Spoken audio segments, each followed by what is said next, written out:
I said be quiet. 1611 edition. What does that even mean? That's the old school one, 1611. Yeah. That's the one that, you know what I'm saying, they got J's that look like Oh. the original version. Whenever they call it the authorized version or the 1611 version, that's that original.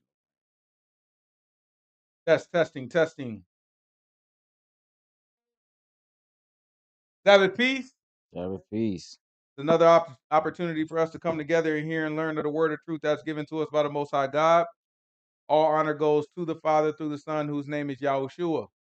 In him lies the only hope for salvation. We know that it is obtained by grace through faith, not of works, lest anyone should boast, and given freely as a gift to all who obey him. We understand that if you do not obey him, it is made manifest or made obvious that you do not believe. In this state, you should expect no good thing from the Most High. However, anything that you do get, whether it be a gift of tongues, a gift of prophecy, or any supernatural experience that you may have, it can and it will be used against you in the day of judgment. With that said, peace to the saints that are in the room, to the saints that couldn't make it, to the saints in the chat, to the saints watching in on the camera, to the saints scattered around the world that we don't know about. But no peace to the wicked. The only thing we say to them is repent that they might live. All right, last week, what we talking about? That's right, what we talking about last week? It's all right. That's all right. You know what I'm saying? All right, where Eli at? Yeah. What we talked about last week? I can't remember my darn self. Oh, you know what we talked about? We're definitely in Leviticus 19. We talked about that tree. Remember the tree? Most High told us that the tree was going to be uncircumcised to us, right? He told us that we couldn't touch it. And we talked about how can we use a lot of these laws. We go through all these laws and we try to figure out how can we use the principles of these laws practically today, right? So when we looked at that tree, we talked about how that tree meant you got to be patient and wait for that fruit to grow, right? It requires fruit. That fruit got to grow. And as that fruit grows, you know what I'm saying? Then you could do, and in our life, that's what happens with us, right? We have fruit that starts to grow as we start to serve and obey the Most High God. We start to turn our life around. We start to turn away from all the sins. At that point, what we do is we say, okay, now the fruit is growing, right? And we have to be patient as that fruit grows, as our tree starts to grow. Because the Most High God, He told us, remember we read in John chapter 15, He told us, He said, anything that don't produce no fruit now, got that thing, I'll put it in the fire. That's not where none of us want to be. We don't want to be in the fire. The fire a little hot. You know what I'm saying? We don't want to be in no darn fire. So what we want to do instead is we want to make sure we you know what I'm saying, we patient, we continue to grow, and as we grow, we start to produce fruit. And once we start to produce that fruit, grab John chapter 15 real quick. John, we got to figure what glorifies God. Sometimes we talk about, oh, God get a glory. When we in praise, sometimes they don't like the fact that we ain't got a praise team. Azariah, you want to lead our praise team? Yeah, you know what I'm saying? You put on like a leotard, you know what I'm saying? And then you start going, you know what I'm saying? Like doing all this stuff. You be a praise dancer. Ain't nothing wrong with a praise dance. Sometimes you get a little praise dance, get you a little praise A dance. pantomime. Yeah, you like that? What you want to lead the praise dancing? Or you used to do the praise dancing? I don't mean to offend you. You know what I'm saying? I don't mean to offend you. You know what I'm saying? When I do the, you know, I don't mean to, you know what I'm saying? You do the, you know what I'm saying? That's how they do it. Sometimes you need a little praise, but that's not glorifying God. That's not what the book says glorifies God. I'm not gonna say it's not glorifies God. I'm gonna say that's not what the book says glorifies God. When we look at what the book says glorifies God, watch what it says. This is what is it? John chapter 15. What I want, verse 8. Might be before verse 8. It is verse 8. Bad boy. Herein is my Father glorified. He said, herein, this verse 8. Yeah. That's a bad boy. He said, John chapter 15, verse 8. Watch what the book says. He said, herein is my Father glorified, that ye bear much fruit. So shall you be my disciples. As the Father has loved me, so have I loved you. Continue ye in my love. What you have to understand is he gives us the play right there. He said, one, how do you glorify the Father? You got to bear much fruit. Did he say bear a little bit of fruit? He said bear much fruit. Right? Then after he tells you that, he says, so shall ye be. When he says so, what does that mean? Like this. He's saying like that. Bearing fruit like that is how you end up being my what? Christian? Disciple. My Hebrew Israelite? Disciple.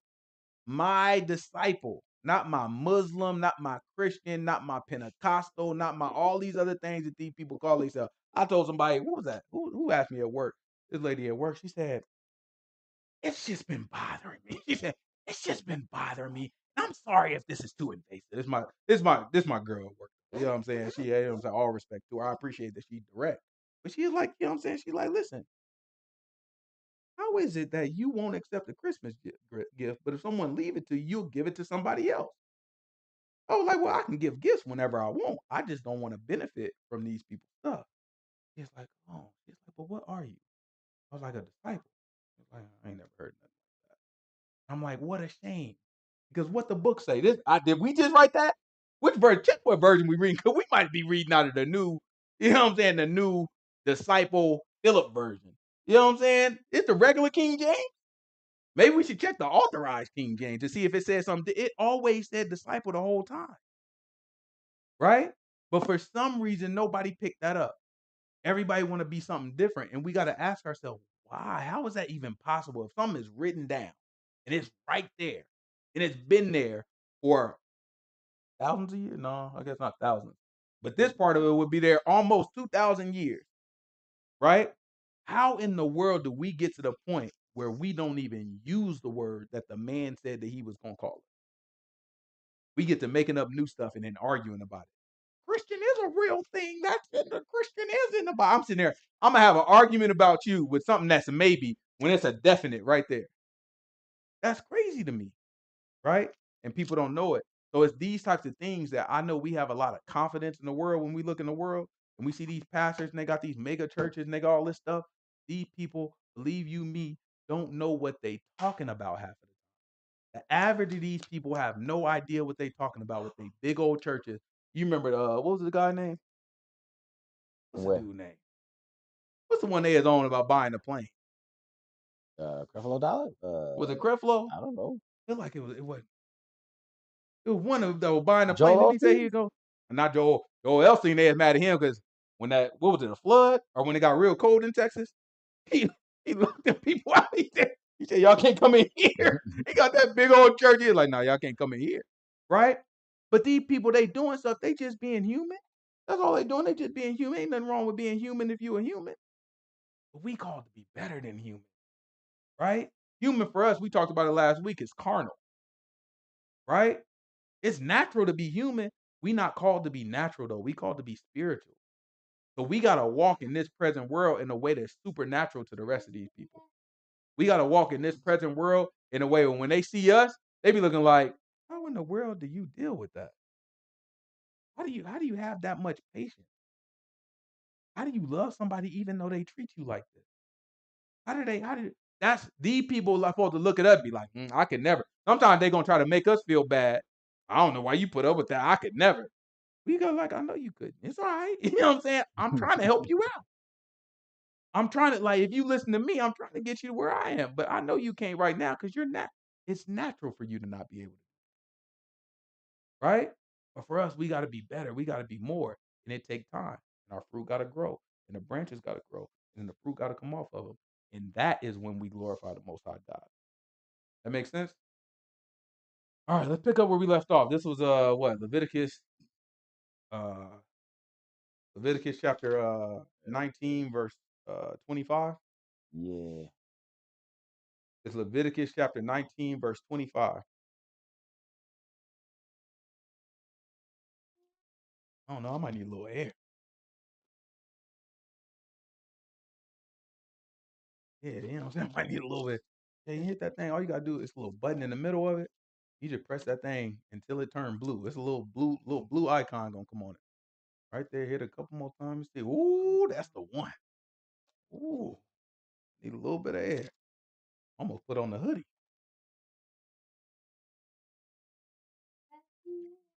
Appreciate it.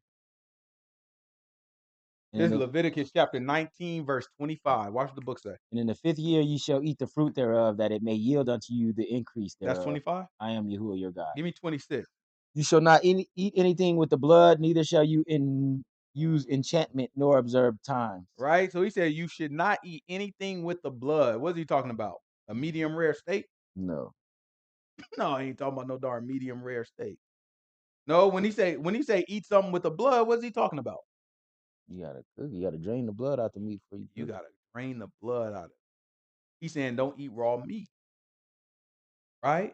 Our tradition was we you know what I'm saying, we would slaughter our own animal. We didn't have a Walmart. In our ancient time, our ancestors didn't have no darn Walmart.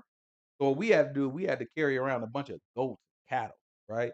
And then we take it, we split the darn neck of that thing, blood start gushing out, and then we just let it sit and let the blood gush out into the floor, right?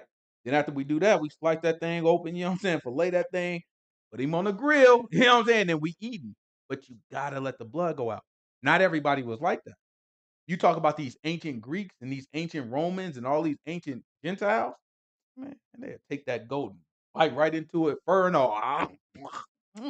You know what I'm saying? Because that's just the way that they did it. That's how they gave it up, right? You still, if you spend too much time on YouTube, you'll still see them doing it today.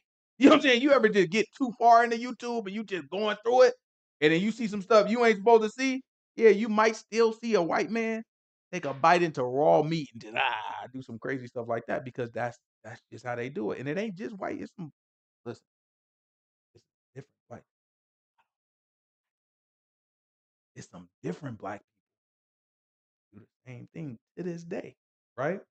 So the I book, remember the Filipino dish. They cook something in pig's blood. I forgot what it's called, but yes, yeah, that's super gross. that's just. I feel like when you do that type of stuff, you just begging for it. You know what I'm saying? You just goodness, great. Why would you? Oh, it's not even necessary. It ain't no way pig's blood tastes. That's crazy. But you know what I'm saying? That's how these people do it. So that's why the law is there to kind of give us a clear standard of what we should do and how we shouldn't do it. So the blood, he tell us, man, you ain't supposed to eat, you know what I'm saying, nothing with the blood in it. But then he say something after that. He said, then also not do what?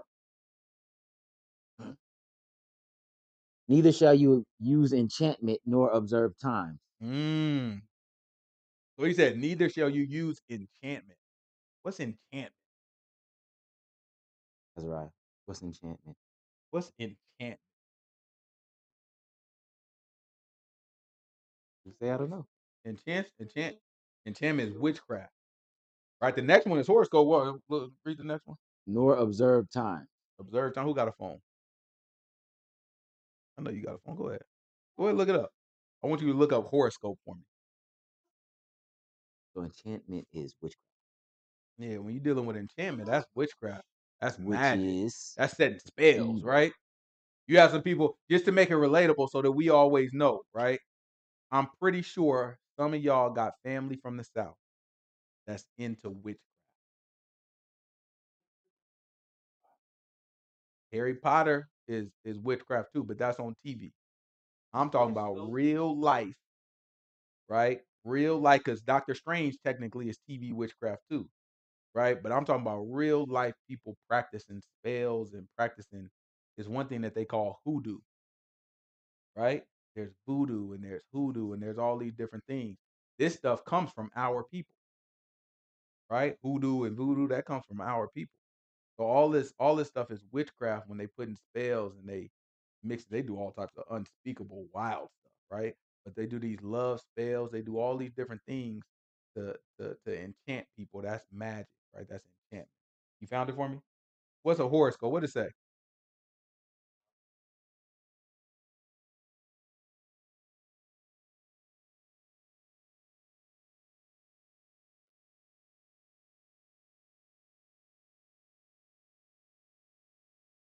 So based off of what he reading, it's talking about when you look at the sky and based off of a time and the place of a person's birth, you try to get some type of wisdom, some type of spiritual insight from it, right?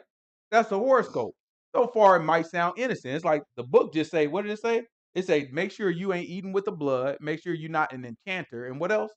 Nor observe time. Nor do you observe time. So far, I don't know. I don't see the connection, bro, Phil. You know what I'm saying? I just don't see it.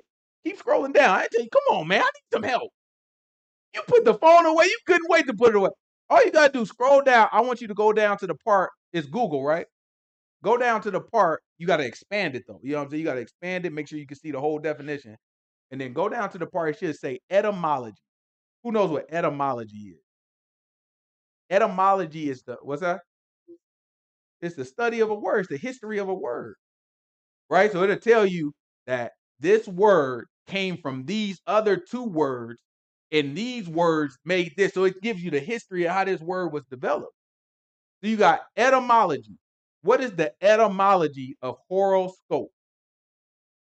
It comes from a Greek word, horoscope.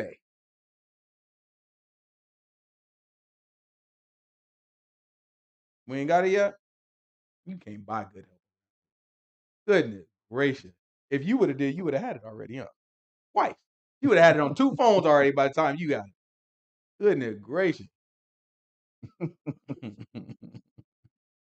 Right? The horoscope is horoscope. Right? He get it. Let's keep reading. We'll come back to it. Ye shall not round the corner of your heads, neither shalt thou mar the corners of thy beard. Oh, we were just talking about this one earlier. He said, you shall not round the corners of your head. And what else? Neither shalt thou mar the corners of thy beard. You know what they're going to tell you now. You get you a good Hebrew Israelite. Sister Danielle know what they're going to teach you. You got to get you a good dark skin. You know what I'm saying? The name of his Hebrew Israelite camp got to have 3 to 5 letters. If it got 2 letters or if it got 6 letters, that ain't what I'm talking about. It got to have 3 to 5. It got to be IUCPK. You know what I'm saying? It got to be like ICU. You know what I'm saying? What is it? ICC? IUCC. IUCC. No. You know what I'm saying? If you gotta count the letters of the Hebrew Israelite camp. If it has too many letters, man, that ain't no good one. They might teach you some truth in the one. If they got 6 letters, they might teach you something that's true. But if they got 3 to 5 letters, it's comedy. You got some good stuff. Them brother go come in, no line up, ear down to here, tassels all the way around, tassels in their beard and their ears, earring tassels. I'm looking like, what in the world do y'all got going on? Right? And they gonna tell you, brother, you shouldn't be getting no lineup now. You know, that's a sin. That boy said, I ain't got a lineup right now. I look like one of them boys, you know what I'm saying? Because it was Christmas. And these people don't want to work on Christmas. I try to get a haircut. Man, I you did know what I'm too. I tried saying? to get one on Wednesday. Don't be what Cold game. That's his birthday. Yeah, You that's know what I right. mean? So it's like, it's a cold game. It's just a bad week. You know what I'm saying? But this how they want you to walk around because they look at this. And I'm joking on them, but in reality, when they look at this, they're trying their best to connect back to our people and connect back to our law. They just are not skilled with understanding the law because sometimes before things take root, we get to running. Right? We get to jumping up and running before we make sure we understand everything we reading. We get to taking off and trying to teach people and tell people this is what I think you should do and this, that, and the other. So sometimes you got to take your time and say, do I understand what I'm reading? Let me read it again. Let me read it again. What does this compare to? How do I, you know what I'm saying? How do I look at it? And then you'll understand this is not telling you that you can't get a lineup and you can't shave your beard, right? What it's telling you is you can't do it for the dead. And how do we know that? You find it yet? You still ain't found it? No, I got to do it myself. How do we know? How do we know that this is talking about for the dead? Ye shall not round the corners of your heads, neither shalt thou mar the corners of thy beard. Ye shall not make any cuttings in your flesh for the dead. For the who? For the dead, nor paint any marks, nor print any marks upon you. I am Yahuah. Right? So now, what is this really talking about when it says for the dead? A lot of cultures, when they would have a loved one die, they would like cut themselves or shave off their heads or to like show that they're mourning. Right. All right, let me see. How can I make this bigger? Let me see. I just want everybody to see it. I'm going to put it on the big screen for y'all online too. Hold on. I just want y'all to see what horoscope is talking about. Horoscope. Right? So now when you extend it and you show more, now it's going to show you the whole history of this language. It came from Greek, where it's a hora. What that mean? Time, right? And then the other Greek part of the word, scopos. What that mean? All right, now go back. This is Leviticus chapter. What is that?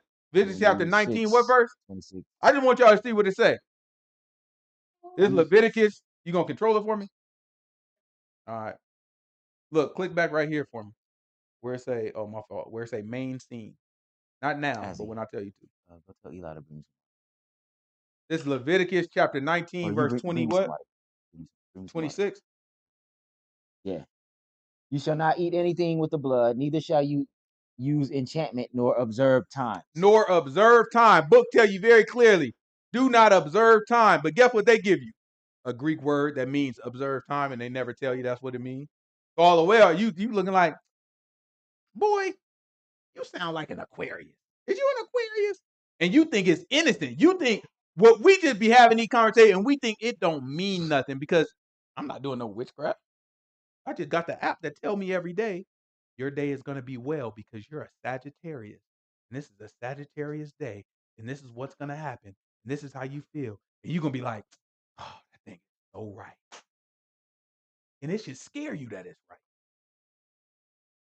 That should make you nervous that it's right. Yeah, sometimes that thing be spot on. They be spot on sometimes, huh? Like what? I used to work next to the girl. She used to be the real horoscope. She used to be like, no, they got it all wrong. She used to break that thing down. I used to be like, somebody move my seat. When I first started reading the Bible, I was like, oh, this lady is spot on what she's talking about. Somebody get me away from her because this stuff is crazy. But that's what it is. It comes from hit the main scene for me. It came from horoscopos, right? Which is time observer, and that's exactly what the Most High God says. Do not do. Right? Grab Genesis. This is Genesis chapter Genesis chapter 1, verse 14. This is Genesis chapter 1, verse 14.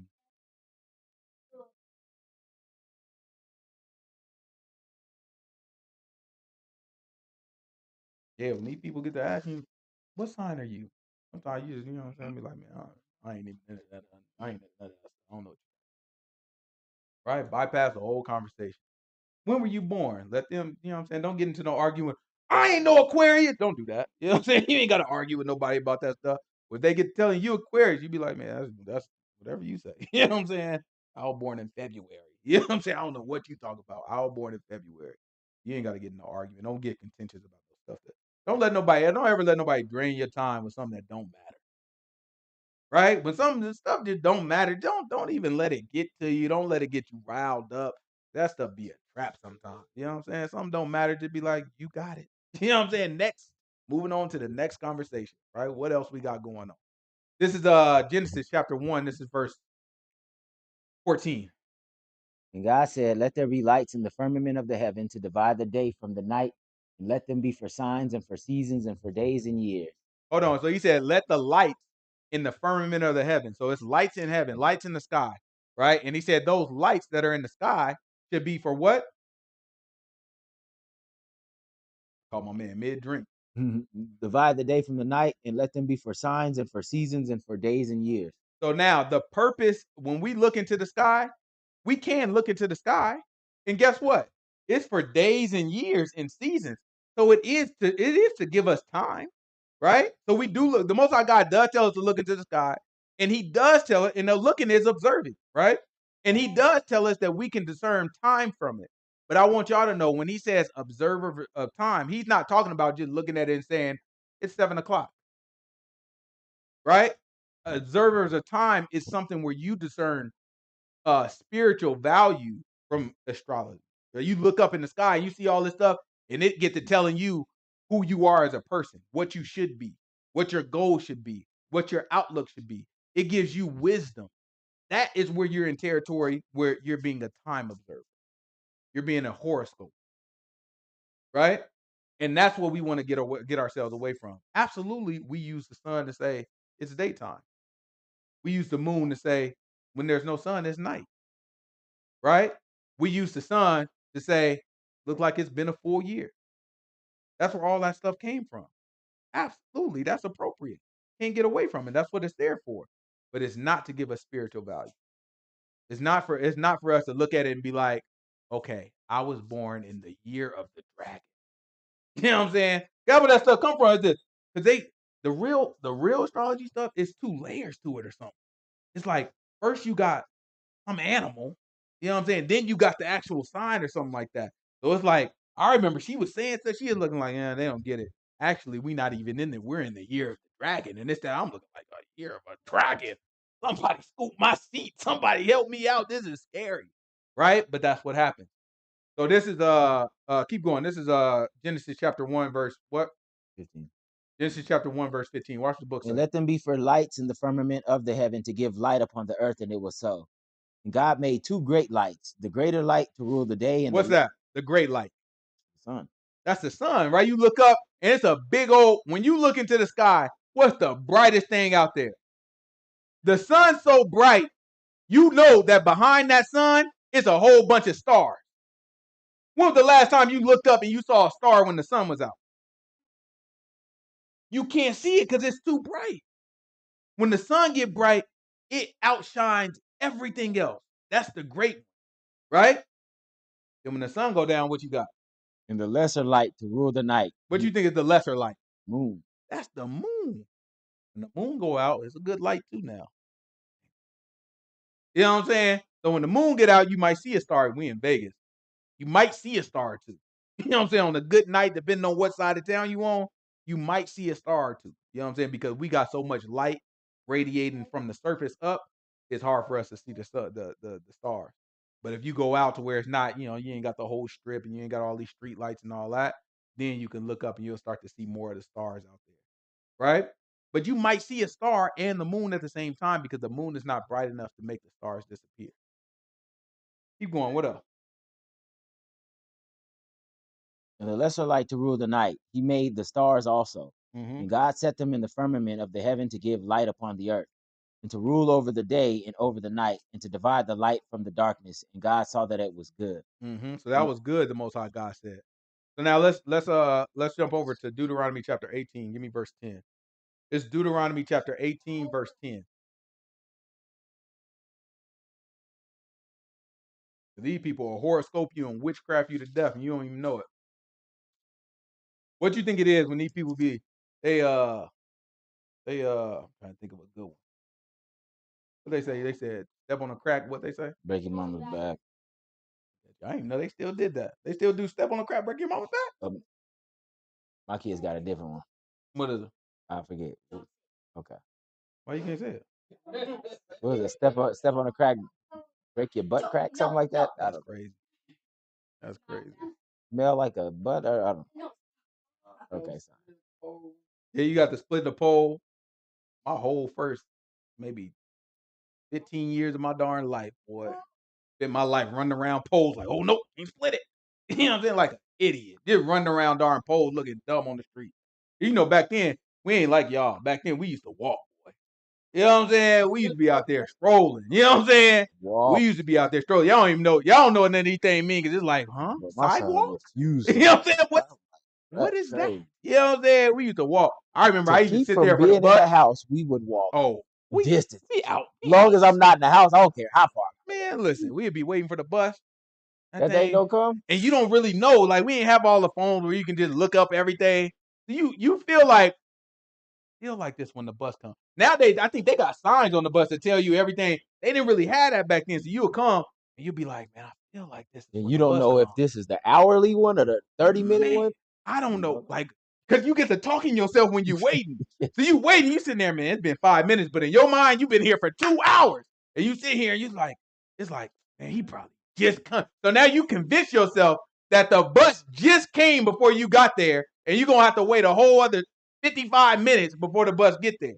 And so when that happens, you looking like, man, I'm just going to walk to the next bus stop. So you start walking to the next one. Next time you look up, you all the way to Burlington. Yeah. And you looking like, man, forget it. I might as well just go the whole way. You used to call 60 cents. Y'all remember that? You used to call 60 cents. 60 cents, yeah. You used to call 60 cents. I remember I got on, I was at Woodbury over there by Topa. And we was broke.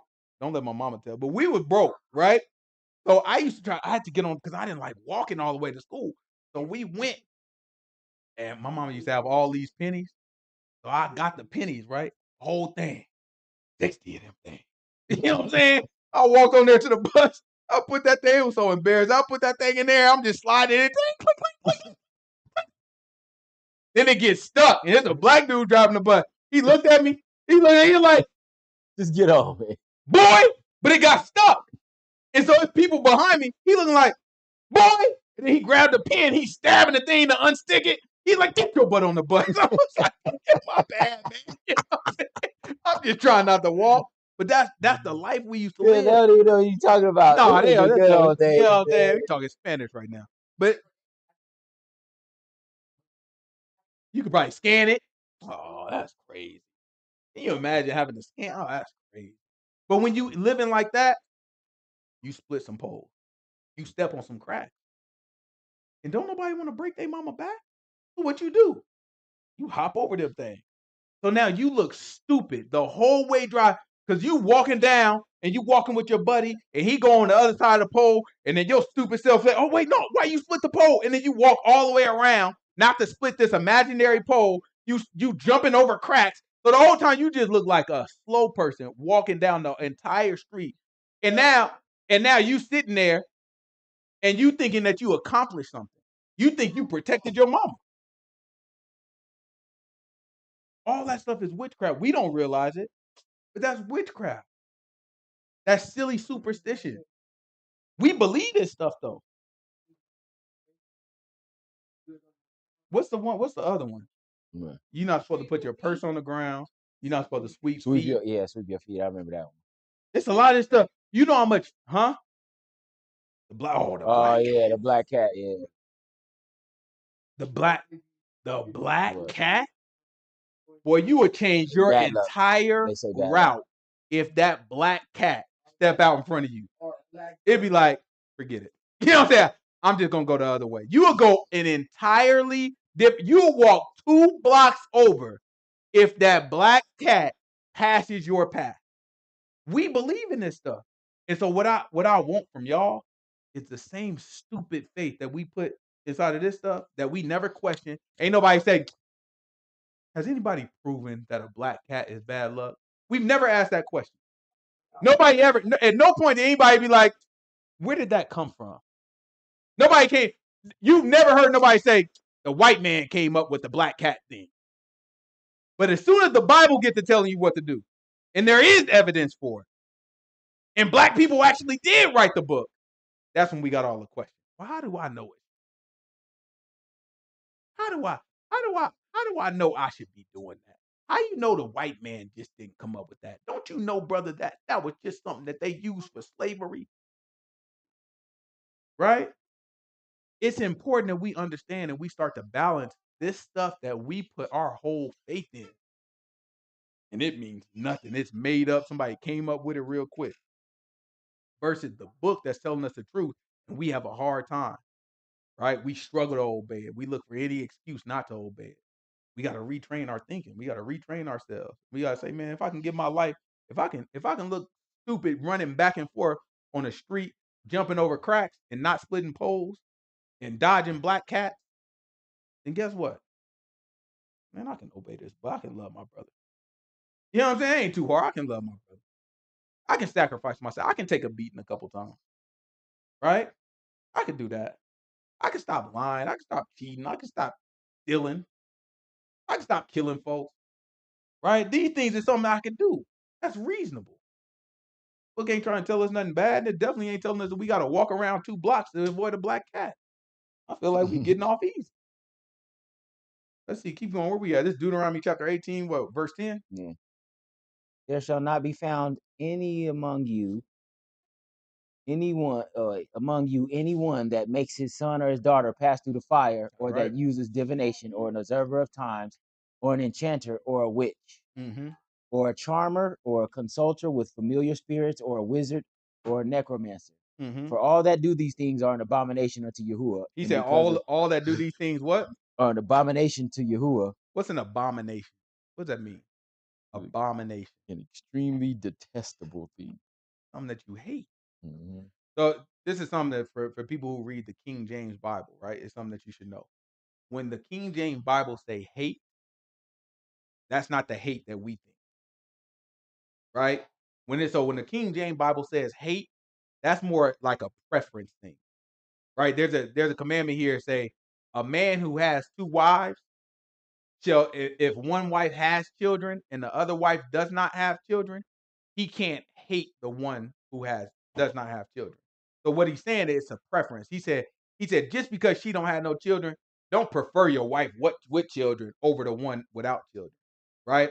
That's what when the book, you remember when Yahuah, he told us any man that doesn't hate his mother, his father, his sister, his brother, his children, even his wife, right, is not worthy of me. He's not saying detest your family. He's saying I want you to prefer me over your family. So when you see hate in the King James version, it's usually talking more so about a preference, right? I prefer. I'm gonna deprioritize this thing that is hate.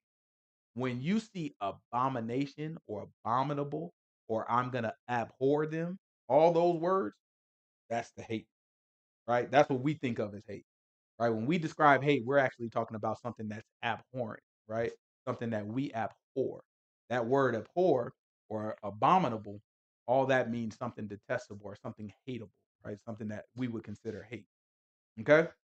So keep going. Let's see what he said. He said, all these people that do witchcraft and do all these silly things and look at horoscopes and all this and all of it, he said, is an abomination to Yah.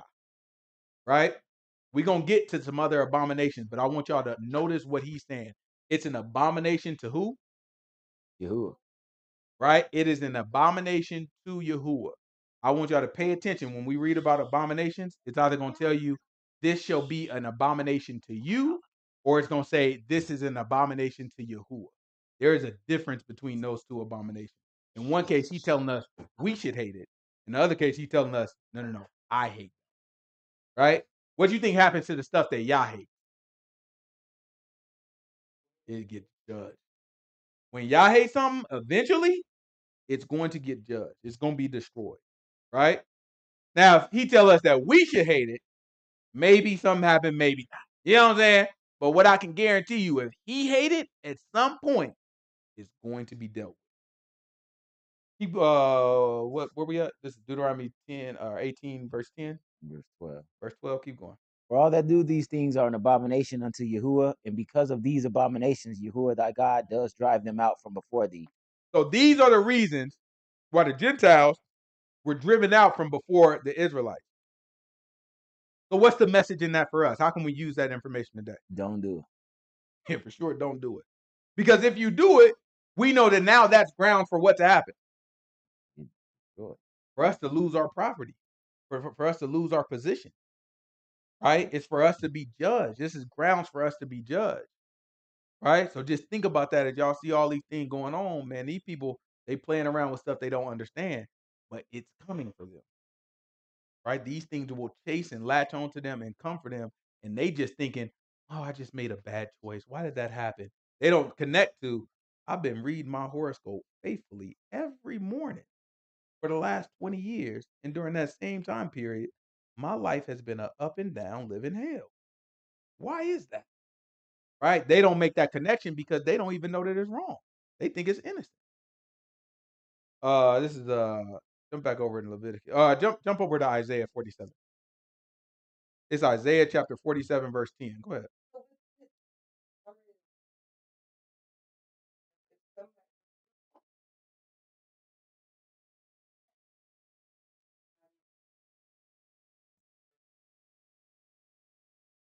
Mm-hmm.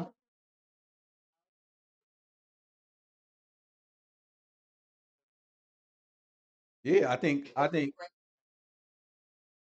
yeah. So the question was sometimes you get to touching people. We were talking earlier in our fellowship call, and we were talking about how the book tell us don't be so quick to lay hands on people, laying hands on people in the sense of prayer. And sometimes you pray for people and you don't need to touch them.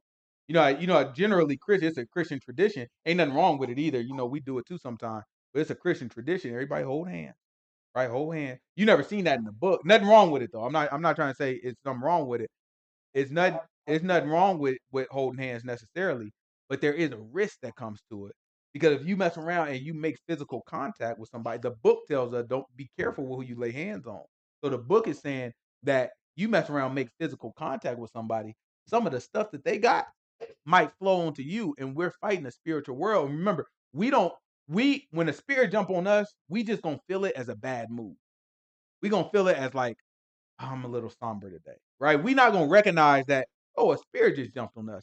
But the sister asked if you do recognize it, because you have that spiritual discernment and you know how stuff works. You very in tune with yourself. You align with the Most High God, and now you feel this attack. You feel like this ain't me. You know what I'm saying? This is something different. I'm used to fighting my spirits, right? Because every day we battling with spirits, and you get used to it. You get, man, I know in the morning I'm gonna feel this way. No, I know at night I get feeling like this. No, I know I have a struggle with this. I get this temptation at this time. You get your routines. You know how Satan is coming, and you ready for all the ones that you used to. Then you get to touch somebody, and something new happened to you. Like I ain't never had this problem ever until I touched. So the sister asked. She said, "How do you deal with that spirit when you recognize that this spirit jumped on you from somebody else?" And I would say you deal with it the same way you deal with all the rest of the spirits. You obey the Most High God, or you obey the Word. Because remember, don't make it too deep. All the spirits are here to do one thing and one thing only: to make you step away from the Most High God. That's it. That's the only power it has, right? The only power that Satan has is to pull you from the Word. If he has, there at no time are one of these spirits gonna tell you you should obey that. It's not gonna happen, right? So all you need to do is say, no matter how I feel, no matter what temptation I have, no matter what's going on with me, I am going to obey the word. And when you resist, guess what's gonna happen to that spirit? It's gonna flee, right? The spirits are gonna flee. It might not happen on day one, might not happen on day two. Who knows how long it might take for it to happen? But it doesn't really matter at the end of the day, because guess what you got to do for the rest of your life anyway? Obey this word, right? You keep obeying the word, and the spirit is gonna flee from you for sure. It's Isaiah chapter 47, verse 10. Go ahead.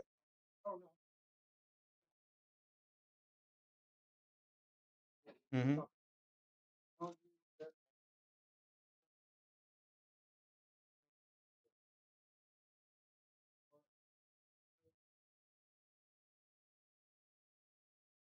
Yeah.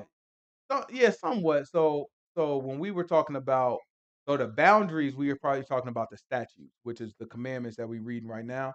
They form kind of boundaries. They form, if you kind of imagine each commandment as being a part of a line, it forms a line that's saying you can't go past this line, right? These commandments will tell you not to go past this line. But then you have people that do go past that line, right? And that's people in the world. And sometimes when these people don't even, they just your friends, right? Just people or people you work with or whatever. They don't care nothing about God, ain't thinking about God, don't pretend like they thinking about God. And when that happens, the book is saying don't get to spending all your time trying to get away from them or judge them or anything like that. You set yourself apart from them through your behavior, right?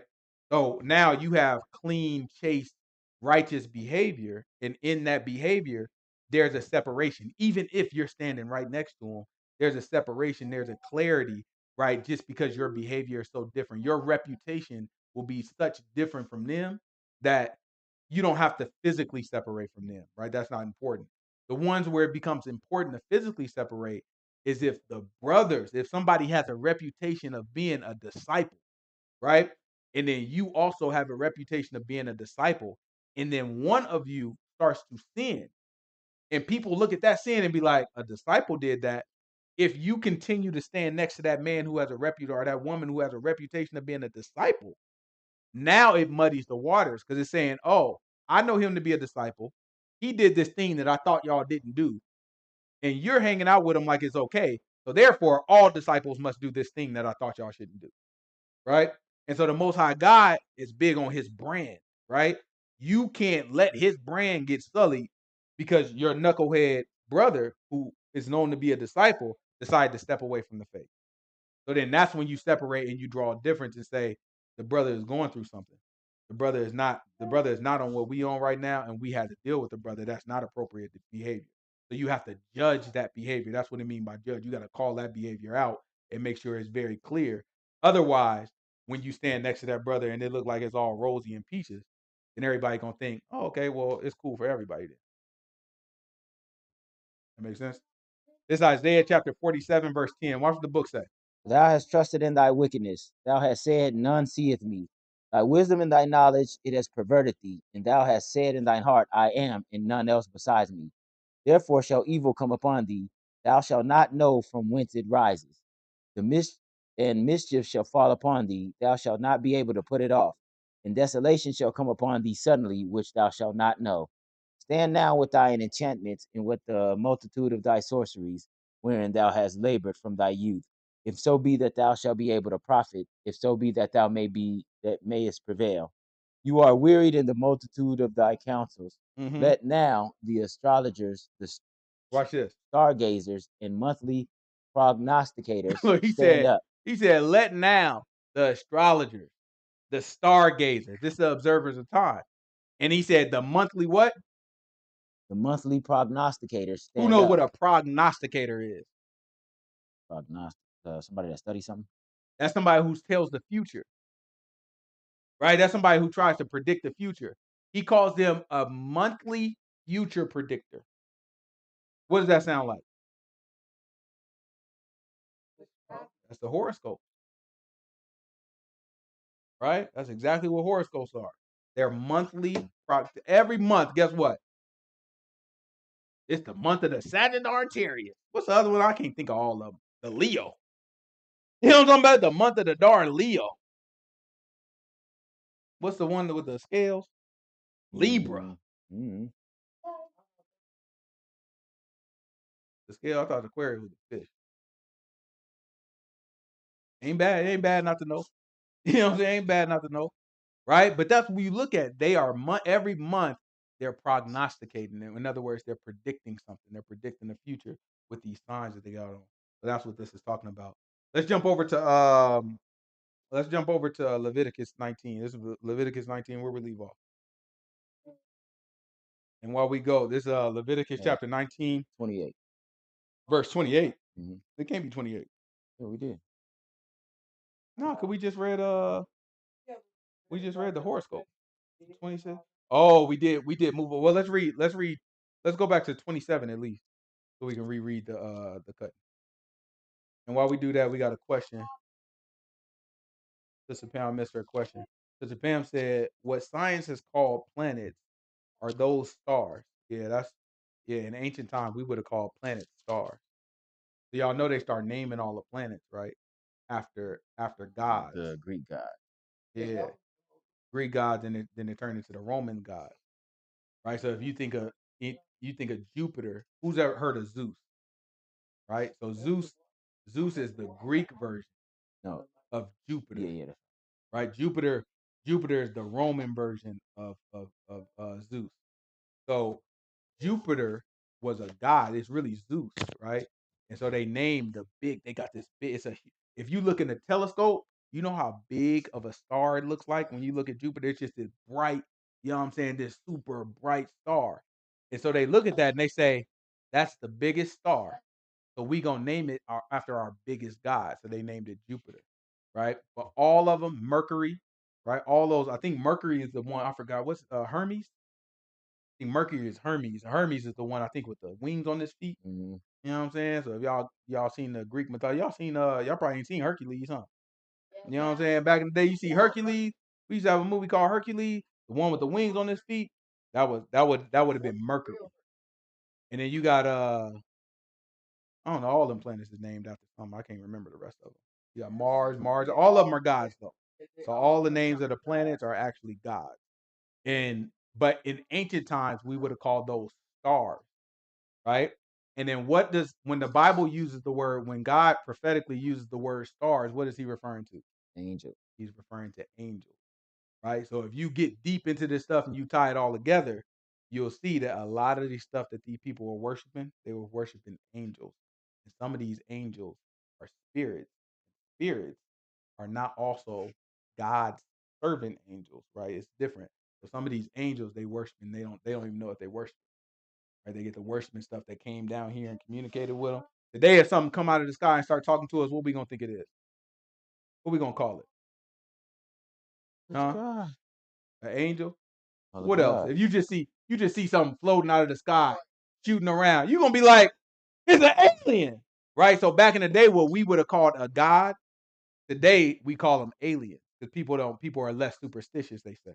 So instead, now it's more scientific. This is extraterrestrial, right? But in reality, in the olden days, you know what we would have called it? We'd have been like, that is a son of God.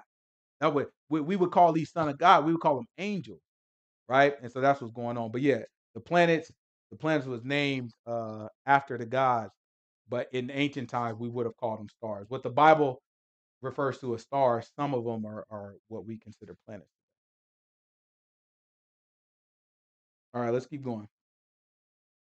You shall not round the corner of your heads, neither shalt thou mar the corners of thy beard. Okay. You shall not make any cuttings in your flesh for the dead, nor print any marks upon you. I am Yahuah. He said, "Don't make any cuttings on your body for the dead." This is Deuteronomy chapter 14. Because the Hebrew Israelite, I mean, one of them that got 3 to 5 letters in their name, a Hebrew Israelite tell you, no, you can't cut your flesh for the dead. But you see, he didn't say nothing about the hair. You know what I'm saying? They ain't got nothing to do with the dead. That's what they're going to say because they so darn smart. So now you got to go to the Deuteronomy chapter 14, verse 1, and you got to try to pull it together for the Hebrew Israelite because sometimes they struggle. All right, this is Deuteronomy chapter 14, verse 1. Watch the book say.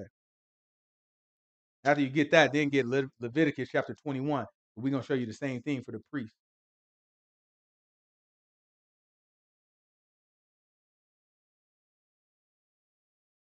It's Deuteronomy chapter chapter 14, verse 1. You are the children of Yahuah your God. He said, "You are the children of Yahuah your God." Watch this. You shall not cut yourselves, nor make any baldness between your eyes for the dead. So you see how it's the opposite direction. The first time it say, don't mar the ends of your head, don't make no cuttings in your head, and don't cut yourself for the dead. Now it flipped it. It said, don't cut yourself and don't mar your hair for the dead. So in both situations, it's for the dead, right? No matter what order it's in, it's for the dead. So what is this really telling us if we want to use it in a practical sense? Is this telling you tattoos are a sin? No, not telling you that, right? I don't recommend it, but it's not telling you that tattoos are a sin, right? What it's telling you is tattoos are a sin under what condition?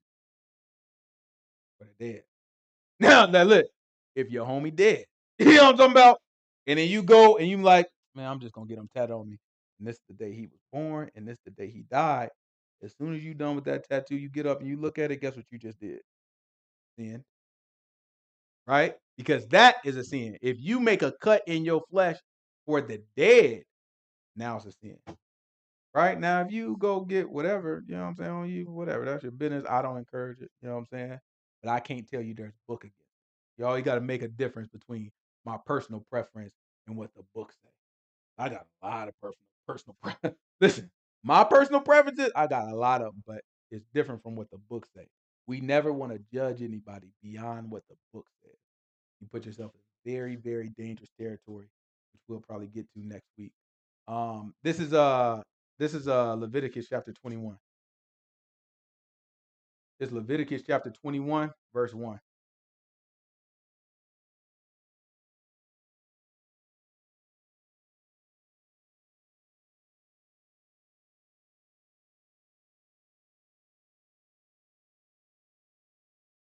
And Yahuwah said unto Moses, Speak unto the priests, the sons of Aaron, and say unto them, There shall none be defiled for the dead among his people. He said, none of them shall be defiled for the dead among his people. Watch this. But for his kin that is near unto him, that is, for his mother, for his father, for his son, and for his daughter, and for his brother.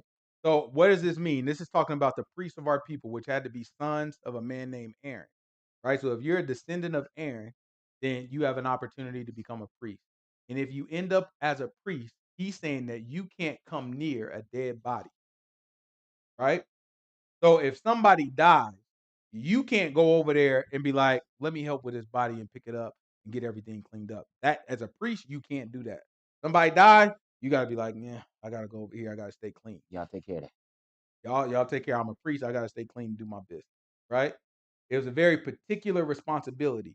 But the book does say, however, if a family member dies, if it's somebody close to you that dies, watch what he said. For his mother, for his father, for his son, or for his daughter, or for his brother, and for his sister, a virgin that is near unto him, which had no husband, for her he may be defiled. So you could go over. Your baby died. You can run over there and be, oh, my baby, it's that nothing. You could defy yourself for that. If your friend died, best friend, I mean, you love your friend, best friend. They drop dead, but you a priest, a son of Aaron. Guess what you gotta do? You gotta tuck that thing in. You know what I'm saying? Get back. Walk away. You know what I'm saying? Get back. Do not let yourself become unclean because of a dead body. We have very strict rules. Now I'm pointing that out because watch what happens next. But he shall not defile himself, being a chief man among his people, to profane himself. They shall not make baldness upon their head, neither shall they shave off the corner of their beard, nor make any cuttings in their flesh. What is the context of everything we're talking about? For the dead. For the dead. Right? So be very clear when you see the ICUP and they come talking to you and telling you, like, brother, that's a nice lineup. You ain't supposed to be doing that. That's against our law. And he got a tassel hanging from his left earring. Just be like, brother, I appreciate it. You just go on about your business. You know what I'm saying? You go on with your musty darn beard. You know what I'm saying? Go on. Just take care of business. Right? It's important that we understand the difference and we can look at the book and understand what it means. Let's go back. This is where? Leviticus 19:28. Yeah. See how much we can get through. It's Leviticus chapter 19, verse 28.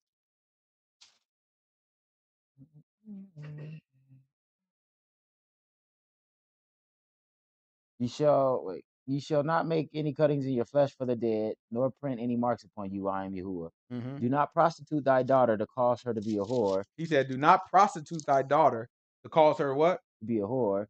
And the land fall into whoredom, and the land become full of wickedness. And the land become full of what? Wickedness. What example do we have of this? What would it be? Not Dinah. Not Judah. Not Judah.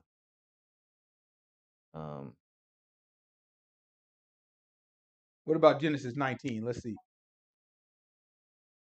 The book told us, it said, do not prostitute your daughter to become a whore. Right? And what does that mean? When we think of like prostitute daughter, you know what we thinking? We talking about putting her on the stroll. That's what we get to thinking. We get to put her on the blade. Now don't put your daughter on the blade. And for us, it's like, I would never. You know what I'm saying? Like, I would never. But it's not just that. Right? It's not just that. Right? So when it says whore, it's talking about any sex before marriage. That's what it's talking about. Right? Any sex before marriage. So he's saying, do not give your daughter to have sex before marriage, or else your land will turn into wickedness. I'll tell you. Right? So now watch this. This is Genesis chapter 19. Give me verse 1. Uncle doesn't know yet. Huh? Some innocent ears. 19 verse what? These are innocent words. What you want to know? You right. We'll talk about that. This is 19 what? This is Genesis chapter 19, verse 1. Verse 1. What? Yeah, I bet you do. Just relax. And there came two angels to Sodom at evening, and Lot sat in the gate of Sodom, and Lot, seeing them, rose up to meet them. And he bowed himself with his face toward the ground, and he said, Behold, now, my lords, turn in, I pray you, into your servant's house, and tarry all night, and wash your feet, and ye shall rise up early and go your ways. And they said, No, but we will abide in the street all night. And he pressed upon them greatly. So look, it's two angels. They come in. They look like men, though, right? So it's two angels. They come in. Lot's like, man, come on in the house, man. Go ahead and wash your feet off. Come in the house, get rest, and then tomorrow we'll hit the road running. Everything will be all right. Because why you think Lot telling them bring y'all butts in the house? He know it get crazy. It get wicked in these streets at night. He looking like, come on, just come on in the house and chill. They like, no. We'll stay out here all night. You know what I'm saying? We just trying to see what's going on out here. We'll stay out here all night. Watch what happens. And he pressed upon them greatly, and they turned in unto him and entered into his house. So he pressed them. You know what I'm saying? You ever heard somebody say, oh, he got pressed? You know what I'm saying? That boy got pressed. That's what he did. He pressed. He's like, no, man, come on out.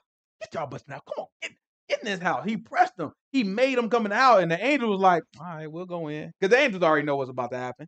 And watch what happened after they went in the house. They went in the house, shut the door behind them. Watch this. and entered into his house, and he made them a feast, and did bake unleavened bread, and they did eat. Mm-hmm. But before they lay down, the men of the city, even the men of Sodom, compassed the house round, both old and young, all the people from every quarter. There's some young boys out there too. You know what I'm saying? Some nasty young boys out there. Old and young, old and young people of Sodom came and they compassed around the house. In other words, they circled the door. And they came around the door. What do you think they gonna say? And they called unto Lot and said unto him, Where are the men which came unto thee this night? Bring them out unto us, that we may know them. I like to picture them with country accent. Hey, boy, Lot, where the men at that came in here earlier today? Tell them, bring them boys on out here, right? That's how I like to picture they talking to them. They made a circle when they came to that man's door, and they saying, "Where are those two guys? Bring them out here, that we might what?" That we may know them. He said that we may know them. What they? I ain't gonna ask y'all what they're talking. When they say know them, they talking about unholy. You know what I'm saying? They're talking about very unholy things, right? They talking about homosexuality. They talking about guys being gay, right? So they sitting there and they looking at them and they say, "Bring them out so we can know these guys." Right? Bunch of country. I picture their bellies was out. Bring the boy. You remember dodgeball? Get down on in there, boy. You know what I'm saying? It's like one of those shit, young and old though. They all tell them, bring them boys out here. So watch what happens. Watch what Lot say. And Lot went out at the door unto them, and shut the door after him, and said, I pray So you, look, this is what brethren. Lot, because you got to picture it. I want y'all to picture it. They had a big feast, eating. You know what I'm saying? Unleavened bread. Everybody eating. Everybody good. All of a sudden, boom, boom, boom, boom, boom. They're like, what's that?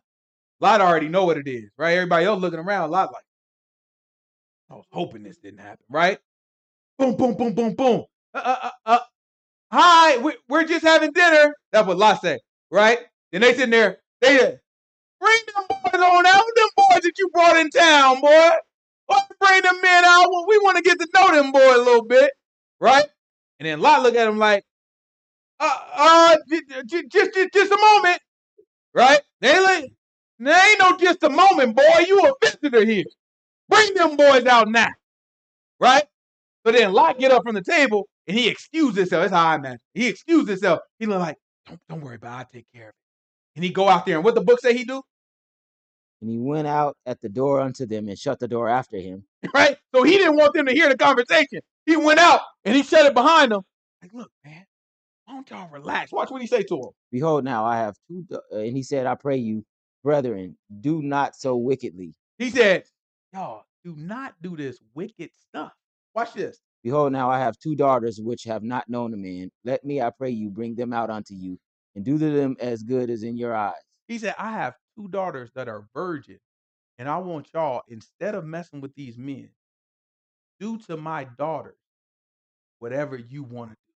What did he just do? In a way, of a sacrifice. He what? He prostituted his daughter. He traded his daughters for this wicked thing. What the book say if a man do that, what'll happen? He said the land will fall into wickedness. What do you think happened to Sodom and Gomorrah right after that? Destroyed. These people don't even know Lot killed them. They don't realize Lot killed them. Right? He prostituted his daughter. Later on, the Most High God made a law about that. He said, no, we're not doing that. We don't do that. What's another example of it? It's the one that break my heart. Yeah, that's the one. It's the one that break my heart. David's son. No, she said the one in Judges. Go ahead and get it. It's the one. We Oh were just yeah, talking about Benjamin. this too. Yeah, Benjamin. Ooh, That one was tough. That was a tough read. Oh, goodness. That was tough. This one.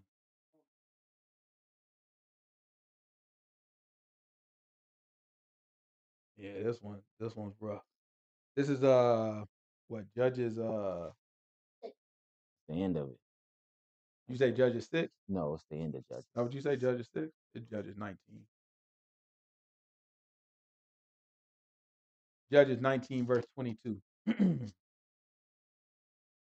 That's right, Sister Pam. Sister Pam nailed it too. It's Judges 19, verse 22. We don't have to get the whole thing. I just want to get righteous. I can't read this. Woo. Hurt my heart. Now, as they were making their hearts merry, behold, the men of the city certain sons of Belial beset the house round about and beat at the door and spake to the master of the house, the old man, saying, Bring forth the man that came to thine house that we may know him. Right? Very similar, right? They came in, it's like, hey, who is that man that came into town? Bring him on outside so we can get to know him. Right? But this time, so last time it was Sodom. Gentiles. We don't, you know what I'm saying? We don't mess with no. We just living in the city. It's Gentiles. We don't really mess with them. This time, this is in our city, right? This is our own land. These people came in. They say, bring them boys out so we can get to know them. They ain't got no country accent this time. They got our accent. Hey, bring them boys out so we can get to know them real quick. You know what I'm saying? What we say? And the man, the master of the house, went out unto them and said, No, my brethren, no, I pray you, do not do so wickedly, seeing that this man is come into my house. Do not this folly. Behold, here is my daughter, a maiden, and is a concubine, and his concubine. Them I will bring out now, and humble ye them, and do with them what seems good unto you. But unto this man do no so vile thing.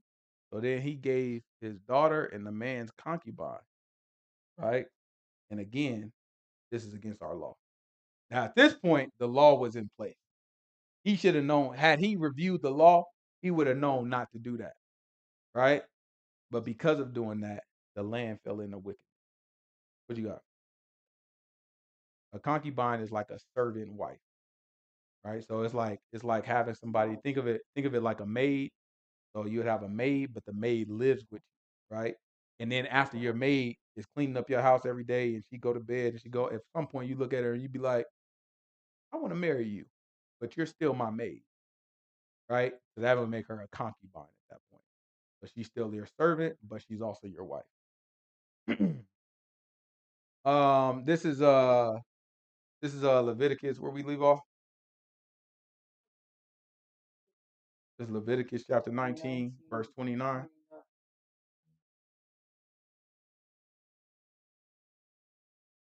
It's Leviticus chapter 19, verse 29.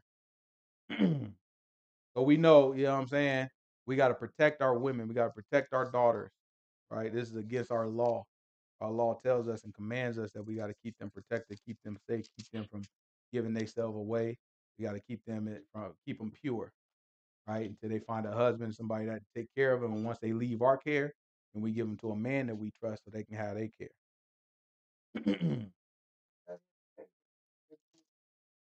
Do not prostitute thy daughter to cause her to be a whore, lest the land fall into whoredom and the land become full of wickedness. Mm-hmm.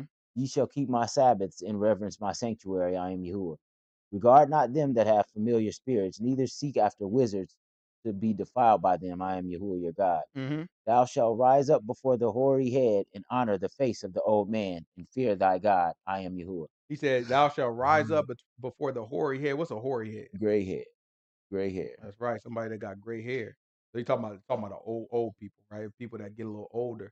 He's saying you got to rise up before them. In other words, you got to show them respect, right? So you got to show respect to the people that are older. It's something that it doesn't happen a lot in today's society. But the Most High God said it would happen, particularly amongst our people. He said this would happen. Go to give me Isaiah. It's Isaiah. Give me chapter 3. It's Isaiah chapter 3. Start at verse 1. It's Isaiah chapter 3, verse 1. Watch the book say. And after that, we probably gonna get Proverbs 16. Right? It's important that we show respect. We there's a reason that a lot of people are not showing respect. A lot of young kids are not showing respect to the older adults. There's a lot of reasons for it. It's not just one reason. And some of it is on the younger folks. Um, and some of it is on the older folks as well. Sometimes you got older folks that still act like kids, right? And so it invites the kid to treat them like kids, right? They still try to be accepted as children, still try to be accepted by the young crowd, and that sometimes muddies the waters for the younger generation. So you might have even moms or grandmas that'll allow the children to cuss at them, right? Or allow the children to disrespect them, call out their name, fight with them, you know what I'm saying, play fight with them and all that. And it's like my grandma, you know what I'm saying, never, never. You know what I'm saying? I wouldn't even think about it. I wouldn't think about wrestling and play fight with my grandma. But I had much respect for her, right? I rise when she come up. My grandpa, my grandma, my dad's side, same thing, right? Had much respect for them because that's the separation that they put in place. That's the standard that they put in place to make sure they're like, nah, don't muddy the waters, right? Make sure it's a certain level of respect. But then also now you have a depravity that's in kids. You have kids that that have a view of the world and a lack of love for themselves. So they don't see because they don't love themselves, they don't see themselves in their ancestors. They don't see themselves in their mom and then their dad and all that, and then their grandparents. So then they don't respect the grandparents because they don't respect themselves. Right? All that is against our law. But I want to show y'all how the book said this was going to happen. This is Isaiah chapter 3, verse 1. For behold, the Lord of hosts, does take away from Jerusalem and from Judah the stay and the staff, the whole stay of bread and the whole stay of water, the mighty man and the man of war, the judge and the prophet, and the prudent and the ancient. Right? So he's telling us what he's taken away from us. Right? And I want y'all to understand what that means. When it's talking about Jerusalem and Judah, these are our ancestors it's talking about. Right? Back in the day, long, long time ago, our ancestors lived in Israel and we had an entire society and we had laws and we kept these laws. But then we started to disobey these laws. The Most High God then took us and sent multiple nations to then oppress us. Eventually, we were sent out of under by the Romans. We were sent out of Israel, and we went down into different parts of Europe, and we went into Africa. Right? When we went down into Africa, we thought we was hiding. We thought we was good. We thought we was protected by the land. And guess what happened? Darn Muslims found us. You know what I'm saying? And when the Muslims found us, guess who they teamed up with? Because the Muslims used to go to war with the Christians all the time. There was the Muslims, the black Muslims, and the white Christians, and they used to war like this all the time, right? But then you had the black Israelites that was down in Africa, and they both didn't like us. The Muslim didn't like us, and the Christian didn't like us. When they found the new world, when they found America and all the new world, guess what they said? It don't make sense for us to be fighting each other. Let's go get some of them Negro, put them in chains so that they can work this land for us. And that's exactly what they did. The Moors, the Muslims, they gave them a map, right, to find America. And then after that, the Spaniards and the Portuguese, they came down with their Christian butts, locked us up, put us in chains, and they took our ancestors.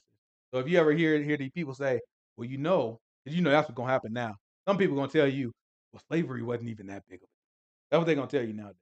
Because the further you get away from an event, the more it gets minimized, especially when people are guilty about it. So they're gonna say slavery wasn't even that big of a deal. But other white people or other people might say, you do know black people sold themselves, right? Because they look at it as like if your skin is black, then you're black. Everybody black. Is it like that with white people? No. You know what I'm saying? There's a whole lot of white people. All these people, white skin is white, but you know that's a Jew and Russian. that's a Russian, that's a German. All these they get to separate what type of white people they is, right? These white people, you look at it, all whites is whites. These white be fighting. They've been fighting themselves for centuries. You know what I'm talking about? They've been out there white against white. It's been white on white crime for a very long time. They've been killing white folks, right? But it's not that simple. And just like that for black people, it's not that simple. You have different types of black people, right? You had different types of tribes. You had a lot of black Muslims, right, that came from East Africa. And there was a man named Muhammad who convinced them to follow Islam. And after that happened, the way Islam took heat, they said everybody need to be a part of this religion. So it was different from the Christian. Well, not that different from the Christians, but they went on and they said, "Listen, you are either going to be Islam or you can be a slave." So before the slave trade that brought us over here into the Americas, there was a slave trade in the Arabs or with the Arabs, and they enslaved us first, and then they came back and they got us with the Christians, and then they enslaved us again and brought us over here in ships. Right. So when I say our ancestors, and when we read the stuff out of this book, you can see that it identifies with our people in a very particular way. Watch what the book say. This is Isaiah chapter 3. Let's read verse 1 again and talk about what he took away from us. Watch this. So behold, the Lord of hosts, does take away from Jerusalem and from Judah the stay and the staff, the whole stay of bread and the whole stay of water, the mighty man and the He's man gonna of take war. away the mighty man and the man of war. So the courageous person for us, He gonna take it away. So if you look at our people now, who would y'all say is like the most prominent black leader right now? Like who leads us? Like who fights for our cause and be like, you know what? No, that's not right. We ain't got no good names. Who? Baby King Do It. What's his name? Baby Chief Do It. That's what you got? Jay-Z. That's what we got. Who we got? We got Dr. Umar. That's who we got. Who is that? Is the question. Some kook. Right? We don't have it. We don't have. There's nobody courageous. And so what they'll say, it's a lot of people that act courageous, but what they say, man, no, man, stop doing what the white man say. You know what? You don't need nothing from the white man. They think they courageous when they say that, but what you really saying? If somebody owe you something, right? If I steal right now from Zahar, I just say, you know what I'm saying? Give me that, boy. You know what I'm saying? And I'll walk around with this $10 in my hand. Zahar know I owe it to him. He got two options. He can come see me about it, right? And get knocked out. Or, you know what I'm saying? He can say, I don't need that $10. I'll find it another way. I'll get another $10. Which one is courageous? Yeah. Okay, I see where y'all built. I see how y'all cut. Somebody take my $10. Guess what's about to happen? You know what I'm saying? We're going to have to see about it. Right? It's courageous to be like, hey, bro, you took my $10. I saw what you did. Give me my money back. I'm about to confront you about what you did. That's correct. I'm not afraid. I'm not afraid of what you can do. I'm not afraid of what you're going to do to me. We're going to have to talk about what you just did. You stole my money. Yo, let's talk about this. That's courageous. You will notice that our black leaders don't want to do nothing to confront these white folks. If it come to friction with these white folks, they going to get to talking. We don't need no handout from them. We'll figure it out on our own. We'll make our own Black Wall Street. We'll bid it up again. Yeah, I bet. Scary, but you know what I'm saying? Why don't you talk to these white folks? Stop being scary. They ain't gonna do nothing to you they ain't did before. They might kill you now, but gotta be willing to die for the cause. We don't have that because he took away the mighty men and what else? And the man of war. What Dr. King was talking about. What do he say? We come to get our check. We come to get our check. He confront him, but what he didn't want to do. He was trying to do peaceful. He didn't want no war. Because he took away the men of war from him. Who was talking tough? Malcolm X. Malcolm X was talking tough with him. Did he bust any grape? Not one grape busted. It was one group. What? No. Right? Ain't the dough. You know what I'm saying? But you look at it, and Malcolm X ain't bust a grape. You had the Black Panthers, they bust a couple grapes. They bust a couple grapes. And then they got rid of them real quick because not everybody was down for the war. Right? Y'all intentionally took away from us the mighty man and the man of war. Watch this. Keep going. The judge and the prophet. He took away the judge and the prophet. What's a judge? That's a wise person. That's a person that can look at a matter and be like, no, that was wrong. You shouldn't have done it this way. You should have did it this way instead. Right? So he took away the wise person and the who? And the judge. And the prophet, right? The prophet. Right? The prophet can tell you what's happening in the future. So the people that were there to give us guidance, to tell us this is what we should do. This is how you should go about it. He took those away from us. And now we're a people without a lot of guidance. What else he take away from us? And the prudent and the ancient. He took away the wise people and the ancient. When you get old, you've experienced a lot. Right? So he took that experience and that wisdom away from us too. So that leaves us in a very precarious situation. It leaves us as a people that don't have guidance, don't have protection, and don't have experience and wisdom. Right? Keep going. The captain of 50 and the honorable man, and the counselor, and the cunning artificer, and the eloquent orator. Right? You can't even it's hard to even find a boy that can get up and talk. All these dudes that get up and talk, they sound good. They get to cussing and lying and scamming and all this stuff. You can't even get somebody who's, the book say, an orator. You can't get somebody up there that can even speak well. Right? Because he took these things away from us. It's very rare now. Watch this. Keep going. And I will give children to be their princes. I'm going to give children to do what? To be their princes. You know what a prince is? It's a ruler. He said, I'm going to make children your rulers. So that's what we see now. It's baby Chief Do It. You know what I'm saying? Who running the show? Darn, little Uzi darn Vert. Who y'all listen to? Who he listen to? Who he like? I know he like somebody crazy. You can tell me what he gonna do. He gonna tell me who he listen to. Who was it? It's baby Keem Do It. What he try to put you on? You don't remember? Sada Baby? What's Sada Baby? I ain't never heard of Sada Baby. Sada Baby, that's a rapper or a singer? Sada Baby sound like a rapper. I mean a singer. That's a good singer name to me. But yeah, Sada Baby, that's who our leaders are now. You know what I'm saying? We be looking at these dudes and they young and they kids and they the ones that think they running the show and they directing the household and they telling their mamas what to do and telling they daddies what to do and all that. And we gotta sit there and we gotta deal with this stuff because that's what the Most High God put in front of us. Keep on, watch this. Watch what he say after that. And babies shall rule over them. Uh-huh. And the people shall be oppressed, everyone by another, and everyone by his neighbor. Uh-huh. A child shall behave himself proudly against the ancient. Like he said, that a child shall behave itself proudly against what? The ancient. Against the old person. Right? Against the old person. He's telling you, these kids are going to be disrespectful to older people. He tells us this is how it's going to be. And look at how it actually is. It happens all the time. You can't turn on a social media without seeing a kid talking crazy. Right? I have a hard time even going into public sometimes and being around some of my, you know what I'm saying, some of my friends' kids. Because I'm like, I can't do it. You know what I'm saying? I just can't. I can't do it. You know what I'm saying? That's just not how I roll. I can't do it. You know me, whoa, what happened to him? I didn't see what happened. Bow, bow. I give him a couple quick ones before anybody knew what happened. I don't know why I don't know what happened to his jaw. Let me lay him down. I'm about to go on home. Because I don't know how to handle that. See a kid talking to his mama crazy.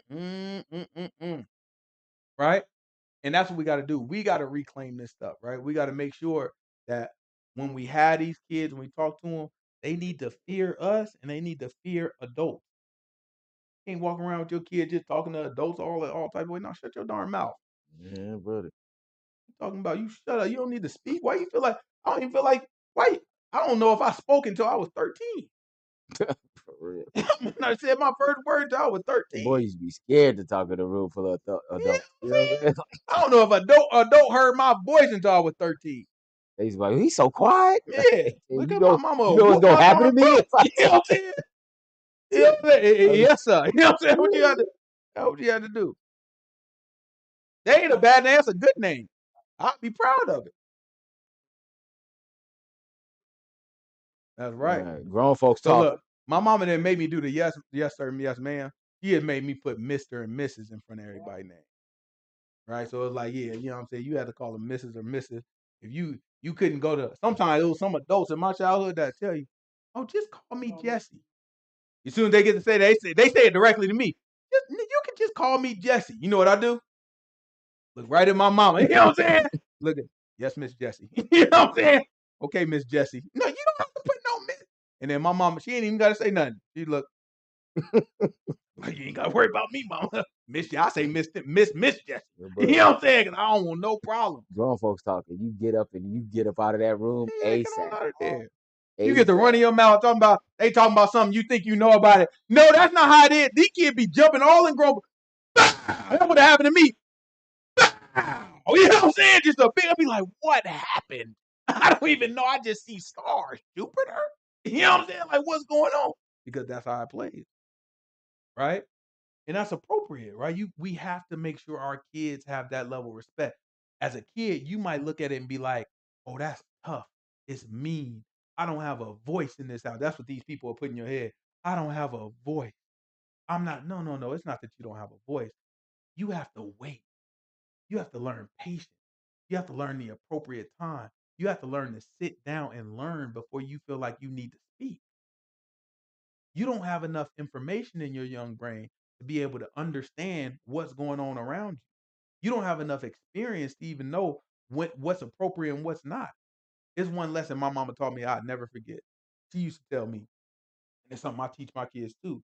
She used to tell me, sometimes right? She's like, sometimes I'm not gonna have time to explain to you what's going wrong.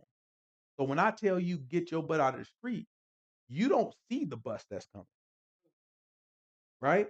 And if I have to spend time saying to you, hey, well, right down the street, there's a bus coming. I need you to hurry up and get out of the street because otherwise, I know you're playing, but you're not gonna get it. And we having an argument.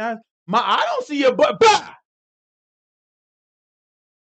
I was a kid, but that made when she said, got a point. Got a point, because I do be doing stupid stuff and I don't be seeing stuff, and you always be right about the stuff I don't see. Right? So what I instill in my kids is I tell them, when I tell you to do something, I understand that you might feel it.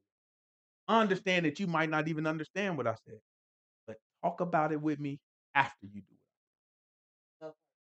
Right?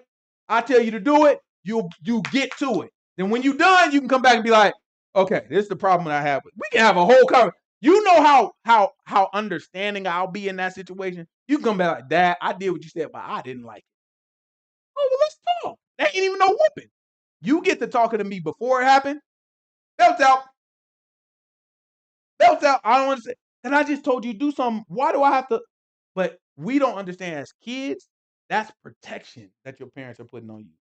I don't have time to explain to you everything. I just need you to trust what we talking about. And then after you get done doing it, you'll have your chance.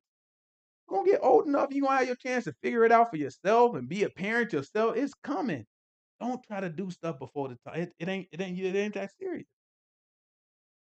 What else we got?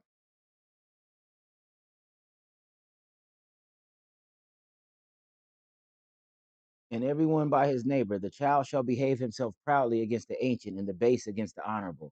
Right? The base against the honorable. And then in other words, the basic or the bottom, right? The person that's the regular guy. You know what I'm saying? Gonna raise himself up against the honorable guy. Gonna get to talking about the honorable guy like he crazy, right? The book told us it was gonna be like that. We have to resist it, right? We have to set a new trend. We got to make sure that we raise our kids in a way. Y'all as kids, y'all got to make sure that y'all set yourself apart from the rest of the world and not be like the rest of these kids. And I think y'all are, all these kids in here. I think all y'all are, right? Set apart from the rest of the world. But don't let that stop. With every new phase in your life, it's gonna be a challenge to do something else. How many people in elementary right now? Right? You probably in elementary, you in elementary, you in elementary. Yeah, elementary, it'd be cool. I was a good kid in elementary. Mm. I was a good kid in elementary. I was a good kid. That's hate. I was a good kid in elementary. That It was wasn't middle elementary. school now. Middle school came around. Middle school came around. A little different. Oh no, high school I was going. It was just you know what I'm saying? Oh my goodness. Went to the right. But you know what I'm saying? You know what I'm saying? Relax. That's when listen, that's when yeah, it was bad. But yeah, no, you know what I'm saying? Middle school is when it got tough. That's when it got all the temptation to do everything that grown-ups do. Everything that you see people do, everything, just get away with it and just run around and do what you do. That's when it get rough.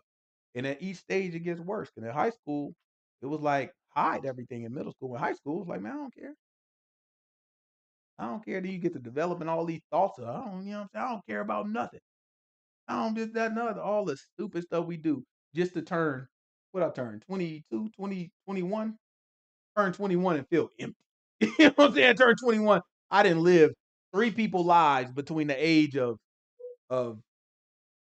what 14, probably 14, 15 to 21. I didn't live three people lives and got into everything and got away with everything and done the most. And then you get to the end of it at 21 and just feel empty. And that's a blessing to be able to have that much experience and go through all of it and realize things that quick. That's a blessing because there's people that have beat my age now and still haven't got it. Yep. Right? Still running the streets, still smoking and drinking, still sleeping with all these girls, still all this stuff, right? Empty on the inside, ready to die on the inside. Why? Because we chasing the cool and it ain't really cool. It's draining our soul. The stuff that our parents told us was to try to keep us away from some of that foolishness. to try to give us fulfillment in our life, right? But we don't have enough respect for them to even listen to it, so we rebel. It don't have to be like that. You might see everybody do it, but I'm telling you, it don't have to be like that, and you'll avoid a lot of trouble. I can tell you, boy. Let me tell you right now, save you a whole bunch of time. Yeah, buddy. Yeah, buddy.